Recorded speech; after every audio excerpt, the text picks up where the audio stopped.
The President Donald Trump that I know, and the one you know, and the one we all know has placed travel ban on Nigerians. This is not a good news at all, um, considering the consequences that are attached to this, travel ban on Nigerians. So, we are going to be looking at the points Charles Awuzie made, right? So, we are going to be looking at this point paragraph by paragraph, and we are going to be analyzing each point he made. So, the issue, some people are actually saying, is a good thing. Is also there's also a good side of it. We will have to stay in Nigeria and build the country. So Charles Awuzie also addressed that point in this piece. So we are going to be reading everything out. So this is Charles Awuzie on Facebook. So this is the headline: Charles Awuzie addresses the nation on the matter of Trump's travel ban on Nigerians. So you have to read this to the end so that we can talk about this together. So, fellow Nigerians, yesterday, December 16, 2025, President Donald Trump signed a proclamation placing a major travel ban on Nigerians and other African nationals. So it's not only Nigeria, right? So Nigeria has been placed under a partial restrictions along with 14 other countries, mostly African. So like Angola, Benin, Cote d'Ivoire, Gambia, Senegal, Tanzania, and others.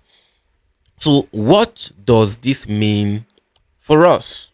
What does this mean for us? So entry to the US is now suspended for Nigeria seeking, number one, permanent residency. So no more green cards. No more green cards. Number two, tourist or business visas. B1 or B2 visas. Forget about any business or leisure trip to America. Forget about any business or leisure trip to America. The number three, student visa. If you are planning to study in America, forget it. The number four, exchange programs. Sorry to interns, students on exchange programs. So why did this happen? Official reasons from US government. So he listed them out. Number one, security and vetting challenges. They cite groups like Boko Haram and ISWA operating in parts of Nigeria, plus issues with information sharing and document reliability. The number two, high visa overstay rate. US data shows overstays of 5.56% for B1 and B2 and 11.90% for student exchange visa. So high visa overstay rate simply means people are staying, when they apply and they go for a country, they said, oh, I will stay for so time. They overstay. So that is what that place is simply saying. So how negative portrayal of Nigeria played a role. So he's going to be explaining this. So we are going to be reading and reviewing together. So global media often focuses heavily on Nigerians' challenges like the insecurity in the north, kidnappings, and economic hardships. While these issues are real and need urgent fixing at home, the constant bad news about Nigeria on the social media creates a one-sided image abroad. We have painted Nigeria as unstable, dangerous, and unreliable. This skewed perception influences policymakers in the US, UK. When decisions are made on national security risk, a country painted by its citizens mostly as problematic gets flagged more easily. So what he's simply saying is that we citizens of Nigeria will play the role in this matter. So he also said this affects Muslim and Christians, North and the South. Balanced stories about our strengths like our vibrant creative economy, talented youth, cultural exports, tech innovations, and diaspora sources get less attention. So he simply said that we pay more attention to the negative news. We talk about those things more than we talk about the good things in the country, right? Like he listed talented youth, cultural exports, tech innovation, and all of those. So he said we are not as bad as we paint ourselves. He said we are not as bad. He didn't say we are not bad, but he said we are not as bad as we paint ourselves. So he's simply saying that we are blowing things out of proportion, right? So truth is that how the world sees us affect how they treat us. Yes, how people see you affect how they treat you, right? So projecting Nigeria only through negatives make it easier for such policies to pass without much pushback. Now, when Trump called Nigeria a disgraced country, many of you celebrated. Did you celebrate? You didn't know that he was calling you a disgraced person too. When he said that there's genocide in Nigeria, you re-echoed it. You didn't know he was indirectly calling all of us genocidal country that must be excluded from the rest of the world.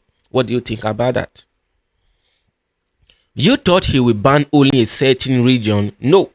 Whatever consequences will come upon the entire country, it is happening. So he went on to say, and if you think that this won't affect you, because this is for people, right, that are saying it's good so that we'll stay in Nigeria and build the country. So he is addressing those people. So he said, and if you think that this won't affect you because you neither dreamt of visiting America or can't just afford a trip to the US, you are delusional. Your brother, uncle, auntie, friend who could have traveled and made things easier for you will no longer be able to travel. If you could have ever had an opportunity for scholarships, etc. in the USA, the chances of getting such luck are now destroyed. You now have less opportunities in the world compared to your fellow Africans, in South Africa and Botswana, who can easily get 10 years visa to USA without hassle. What is South Africa doing right now? No matter how bad things are in South Africa, South Africans will never speak evil of their country on international platforms. Nigeria is self-destructive because Nigerians hate themselves. Until you value yourself and love yourself despite the challenges we have as a nation, the world will continue to treat you with disdain. His name, Awuzie, and him and his family in South Africa are not affected by Trump's ban yet. He said his heart goes out to people whose destinies could have become enhanced through residency in the US. So he lives in South Africa, right? So what do you think about his explanation? What do you think? Do you think we Nigerians, we blew out of proportion the things happening in the country? You know, some people will say a closed mouth is a closed destiny, right? That we have to talk about these things. So he is not saying that we should not talk about the problems in the country. He is simply saying we there's a point there where he made that we are not as bad as we paint ourselves. So he is simply saying we are doing too much, right? We are speaking about the negative things too much compared to how we speak about, you know, the good things happening in the country, like the talented youth, the cultural export, the fintech boom, and all of those stuff. So what do you think about his point? And in general view, what do you think about the travel ban on Nigerian by President Donald Trump? This is Factual Events. We present to you facts here, no sentiment. We present matters to you as it is, and we also talk about histories. So please do well to like this video and let me know what you think about this video in the comment section, and what you think about Charles Awuzie's point in the comment section. So when you do that, you like and you drop your view, this video have higher chances of, you know, being referred to many other people to watch and learn. So thank you.